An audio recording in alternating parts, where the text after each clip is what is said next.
over how much to cut. It looks like we'll be suffering from a case of deja vu all over again. Senator Roy Blunt is a Republican from Missouri who voted yes on the measure earlier today. Senator, great to see you today.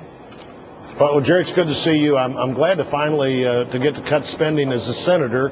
I led the last fight we had in the House to cut the entitlement programs, and that was a very different environment where nobody out there was calling in saying thanks for trying to get this spending under control.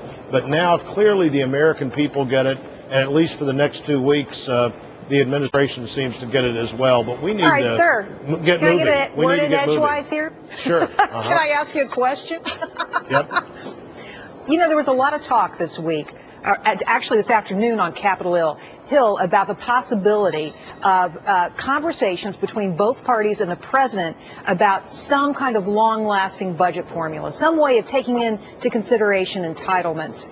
Seems to be off the table. Nothing happened. Are we going to get some kind of negotiations between Democrats and Republicans over the big picture, the real budget?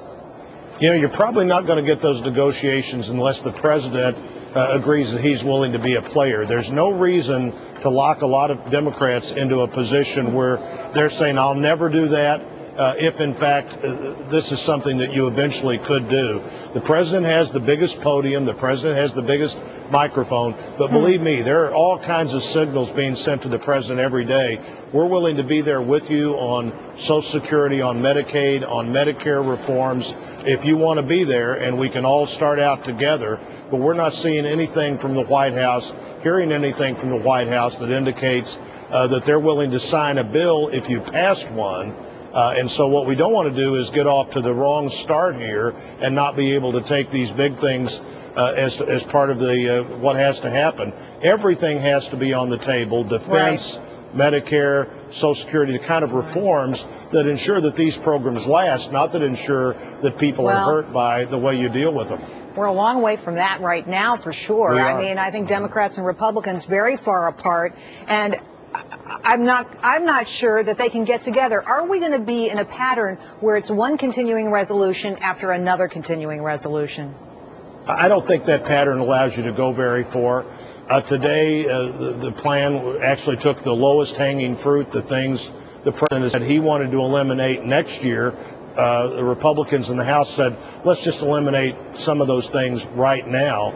But I think it will get harder every 2 weeks if you try this strategy. And at the same time, we shouldn't go forward without spending cuts that ensure that we'd spend at least $100 billion less in the next full 12 months. And that only gets us started. We've got to look at the big things that really solve a $1.6 trillion problem. You know, what's interesting about this conversation is it can change quickly. As a matter of fact, just last week, Harry Reid was saying this continuing resolution can't pass. I want to read to you a comment he made and get you to react, because the turnaround is amazing. He said this bill would simply be a 2-week version of the reckless measure the House passed last weekend. It would impose the same spending levels in the short term as their initial proposal does in the long term, and it isn't going to fool anybody. And yet, you know, he went for it, and he advised all Democrats to vote for it, too. Can this entire conversation turn quickly again?